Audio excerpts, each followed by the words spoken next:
कल फिर आना। हाँ, कल फिर आना। Hello everyone, Radhe Radhe. Welcome to my new study blog. मेरा नाम रश्मि सिंह है और मैं बीपीएससी टीआरई 4 की तैयारी करती हूँ और साथ में यूपी टेट का भी मैं अभी तैयारी कर रही हूँ। आप लोगों को तो पता ही है कि जुलाई में पेपर है, उसमें भी बहुत ज़्यादा टाइम नहीं है, बहुत कम समय है। और अभी मेरी जो पढ़ाई होती है वो मैं सुबह के टाइम में मैं बीपीएससी टीआरई 4 की तैयारी करती हूँ और रात को मैं यूपी टेट के लिए पढ़ाई करती हूँ। मैं अभी पूरा टाइम यूपी टेट के लिए नहीं दे रही हूँ क्योंकि ये क्वालिफाइंग पेपर है और मेरा सीटेट पास है। इस वजह से मैं अभी सबसे ज़्यादा फोकस बीपीएससी टीआरई 4 पे ही कर रही हूँ। हाँ, पर जब एग्ज़ाम पास आया जाएगा ना तो मैं उसको भी ज़्यादा टाइम दूँगी। फ़िलहाल अभी मैं अपना जो टाइम है ना, मैंने उसको 2 टाइम में डिवाइड कर लिया पार्ट में कि जो मुझे मॉर्निंग का जो पढ़ाई है, मुझे जो 4-5 घंटे पढ़ने हैं वो बीपीएससी टीआरई 4 के लिए पढ़ना है। और जो मेरा रात का समय होता है, जो रात को मैं 2-3 घंटे पढ़ती हूँ, वो मेरा यूपी टेट के लिए होता है। तो कुछ लोग ऐसे होते हैं ना कि जो सोचते हैं कि मेरी जॉब लग जाए, मेरा भविष्य अच्छा बने, वो आराम से अपना जीवन व्यतीत करे, वो हमेशा मन में सोचते रहते हैं, उनकी इच्छाएं रहती हैं। पर ये जो है ना, इच्छाएं मात्र से आगे जो सपने हैं वो कभी पूरे नहीं हो सकते हैं। उन्हें सफल बनाने के लिए कठिन परिश्रम करना बहुत ज़रूरी होता है। जिस प्रकार से सोते हुए शेर के मुंह में जो शिकार होता है ना, वो खुद ब खुद प्रवेश नहीं करता है, बल्कि शेर को अपना पेट भरने के लिए शिकार करना पड़ता है। उसी तरीके से ना हमें क्या करना है, हमें अगर अपना बेहतर भविष्य बनाना है तो हमें आज के समय ना सब चीज़ का त्याग करना है। कुछ भी करके आपको अपना एक जो लक्ष्य जो आपने निर्धारित किया है उसे मतलब पाने के लिए जितना हो सके संभव प्रयास करना। आपके सोचने मात्र से कुछ भी चीज़ें अच्छी नहीं होगी, उसके लिए आपको मेहनत करना पड़ेगा। मैं मानती हूँ, बहुत लोग बोलते हैं कि उसकी अच्छी किस्मत है तब जाके उसकी जॉब लग गई। किस्मत होती है, मैं मानती हूँ, पर जब तक आप कर्म नहीं करेंगे, जब तक आप मेहनत नहीं करेंगे, तब तक आप ये नहीं कह सकते कि किस्मत के भरोसे किसी का जॉब लग जाता है। तो मैं यहाँ पे खाना बना ली थी और मैं रेडी हो गई थी और मैं अपना लैपटॉप लेके निकल गई थी और मैं यहाँ पे ऑटो का वेट कर रही थी। बहुत मुश्किल होता है, कभी कभी ऑटो जल्दी मिल जाती है, कभी कभी 10-15 मिनट, कभी कभी तो आधा घंटा हो जाता है मुझे ऑटो नहीं मिलता है। और मैं जितना सोचती हूँ कि मैं जितना जल्दी लाइब्रेरी जाऊँ उतना ही मुझे लेट हो जाता है। और जब मैं लाइब्रेरी के लिए निकल रही थी तो मैं वेट कर रही थी ऑटो का, और ये है मेरी लाडो। ये अपोजिट साइड जो मेरा घर है वहाँ पे सुबह चली जाती है, क्योंकि जब वो मुझे लाइब्रेरी जाते हुए देखती है ना तो रोने लगती है। तो मैं यहाँ पे लाइब्रेरी पहुँच गई हूँ। और मैं जब भी लाइब्रेरी आती हूँ ना, मैं अपने हिसाब से बहुत ज़्यादा जल्दी जल्दी काम करती हूँ। और जब मैं यहाँ लाइब्रेरी आती हूँ ना तो मैं अप्रॉक्स 32 या 35 पे मतलब नंबर पे मैं साइन करती हूँ। मुझसे पहले आए हुए बच्चे मन लगा के पढ़ रहे होते हैं। और मुझे लगता है ना कि जब कभी कभी मेरा ऐसा होता है कि मेरा पढ़ने का मन नहीं करता है, मेरी जो पीछे एक दीदी बैठी रहती है मैं उनको देखती हूँ। वो इनफैक्ट जो दीदी है ना, 1 मिनट के लिए भी अपने चेयर से नहीं उठती हैं।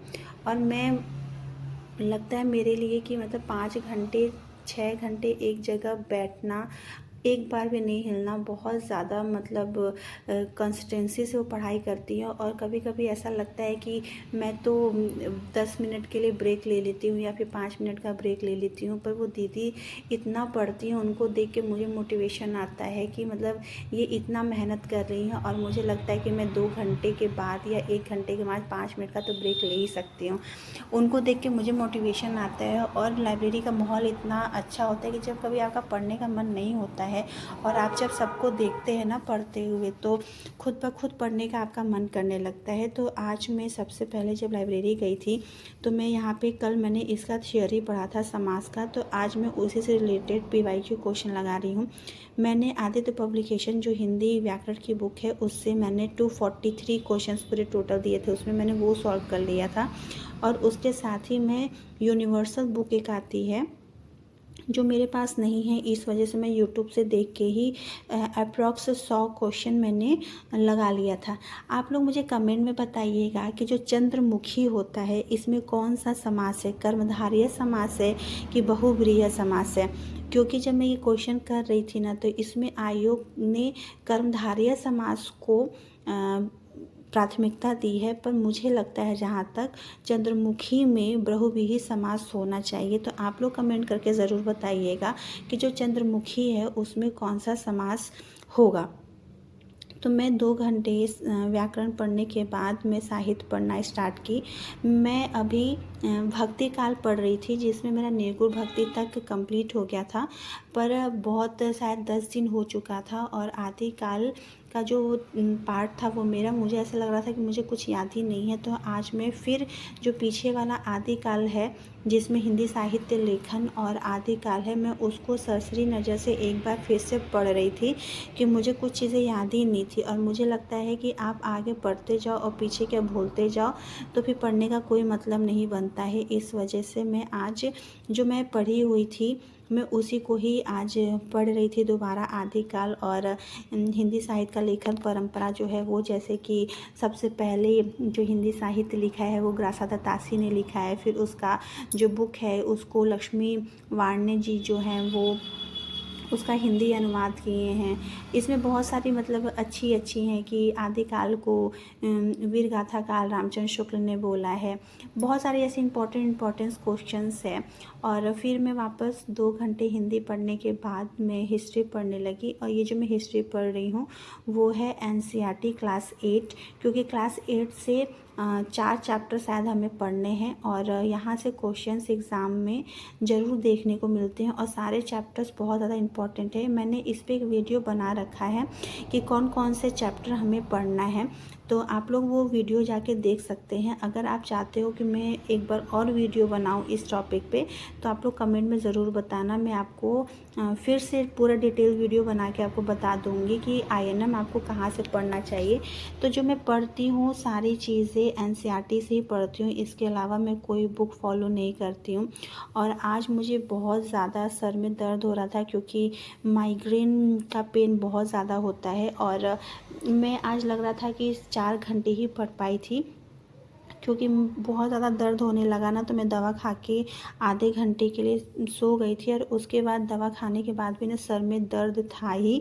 तो इस वजह से आज मेरी कुछ ज़्यादा अच्छी पढ़ाई नहीं हुई है, पर हाँ जहाँ कुछ नहीं तो थोड़ा बहुत पढ़ लिया। और ये रहा मेरा नोट्स जो मैंने बनाया था। और आज इसमें मैंने पढ़ा था हिस्ट्री में कि नील आंदोलन क्या होता है, रैयतवाड़ी व्यवस्था क्या होता है, स्थायी बंदोबस्त क्या होता है, ये सब आज मैंने पढ़ा था। और सर दर्द बहुत ज़्यादा हो रहा था तो आज मैं घर बहुत जल्दी निकल गई थी। यूजुअली मैं 4:30 बजे निकलती हूँ, पर आज मैं लग रहा था कि 4 बजे ही घर के लिए निकल गई थी और मेरा जितना सारा सामान है मैं रख रही थी। और घर पे जाने के बाद फिर मेरा वही रहता है कि आधा घंटा रेस्ट करती हूँ, फिर 6 बज जाता है, 6 साढ़े 6 फिर मैं पौधों को पानी देती हूँ, फिर खाना बनाती हूँ, फिर लाडो को सुलाती हूँ, फिर उसके बाद मैं रात को पढ़ने के लिए बैठ जाती हूँ। मैं अभी रात का एक भी वीडियो शूट नहीं कर पाती हूँ क्योंकि शूट करने में, एडिट करने में टाइम लगता है और आप लोग वीडियो को पूरी देखते नहीं हो, तो मुझे लगता है कि मैं इतना मेहनत करती हूँ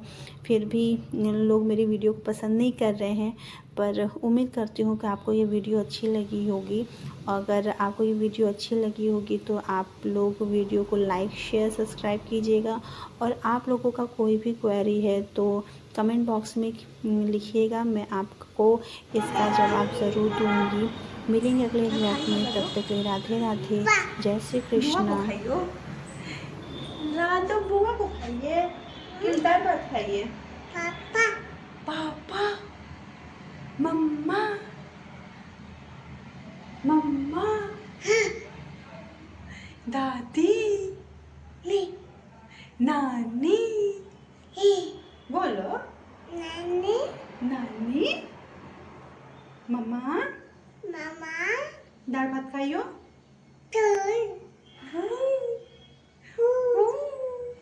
बाय बोल दो, बाय बाय बाय। कल फिर आना, हाँ कल फिर आना, कर दो बाय। मम्मा को पप्पी दे दो, किशा दे दो मम्मा को। मीचू मीचू मीचू मीचू। हाँ मम्मा।